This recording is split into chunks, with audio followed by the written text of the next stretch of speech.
Итак, дорогие друзья, всем доброй ночи.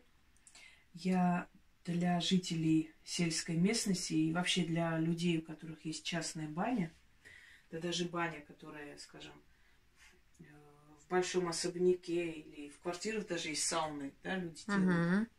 Вот для вас показываю ритуал, который вам очень нужен и важен. Почему? Потому что банник, банный дух, издревле считался не очень доброй силой, но с ним можно было договориться и подружиться. Это было очень нужно для того, чтобы баня, вообще вот этот пар, в общем, времяпровождение в бане, чтобы оно шло впрок человеку, потому что мы знаем, что баня лечит, и лечит очень многие болезни. Вообще люди, которые часто ходят в баню, у них нет кожных заболеваний и прочее, прочее. Открываются поры, очищается организм, шлаки выходят. Во-первых, несколько советов. Париться или купаться после 12 ночи не рекомендуется, поскольку считается, что в 12 ночи банник сам идет в баню. Банник купается после вас оставшейся грязной водой. Так считается. И забирает вашу хворь, вашу болезнь, то есть проглатывает, съедает, питается вашей болезнью. Но чтобы не было наоборот, чтобы он не вредил вам, нужно делать следующий ритуал. Во-первых, основные ингредиенты, которые у вас должны быть в бане всегда, чтобы банный дух к вам хорошо относился и чтобы вот эта баня была лечебная для вас. Я еще вас научу много всяким ритуалам, как свои болезни скинуть в бане, но пока что как задобрить его для того, чтобы она как бы вам помогала, эта сила. Вот соль, крупная соль, кусок ржаного хлеба, мыло и вода. Это все должно стоять где-нибудь в углу в бане всегда. Меняйте хлеб иногда периодически, раз в 3-4 дня, и воду.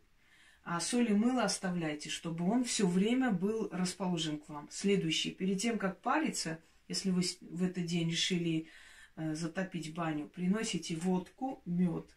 Зажигайте свечи. Свечи можно, в принципе, любые. Я использую, естественно, черные свечи. Березовый веник у вас будет или какой веник, это не столь важно, но в ритуале, в заговоре произносится именно про березу.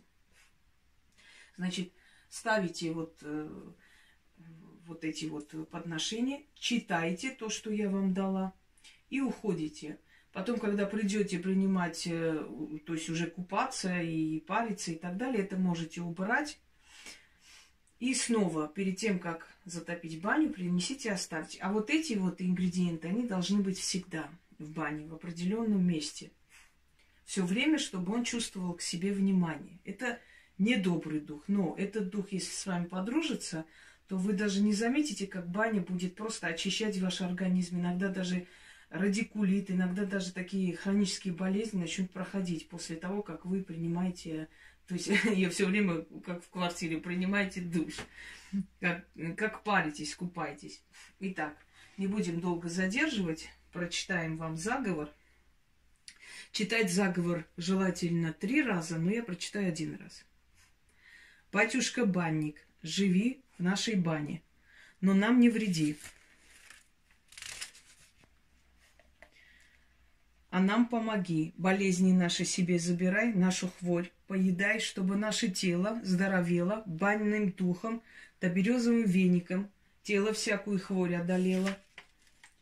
Мы в баню идем тело лечить, дух обновлять, нам с банником в совете жить, да не тужить. Тебе наша хворь, а нам добротность да здравие, да будет так. Наверное, еще раз прочитаю, да? Батюшка-банник, живи в нашей бане, но нам не вреди, а нам помоги. Болезни наши себе забирай, нашу хворь поедай, чтобы наше тело здоровело, банным духом да березовым веником тело всякую хворь одолело.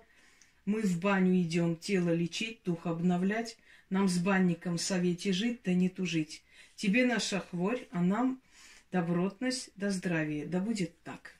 А потом, то есть это в углу должно стоять, вот это все, в принципе.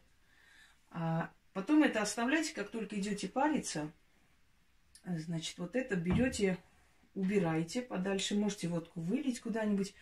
Мед точно так же. Это уже не важно, потому что в течение дня он уже как бы питается молекулами еды, и можно это все уже, собственно говоря, как использованные ингредиенты выкинуть. Но, естественно, и пить не стоит. Но если кто-нибудь такой ерундой будет маяться, выпить, то лучше ему в тот день не париться, потому что банный дух очень мстительный. Много было таких случаев, когда люди парились или оставались там на ночь, и утром их находили умершими. Знаете, часто бывают смерти от угара.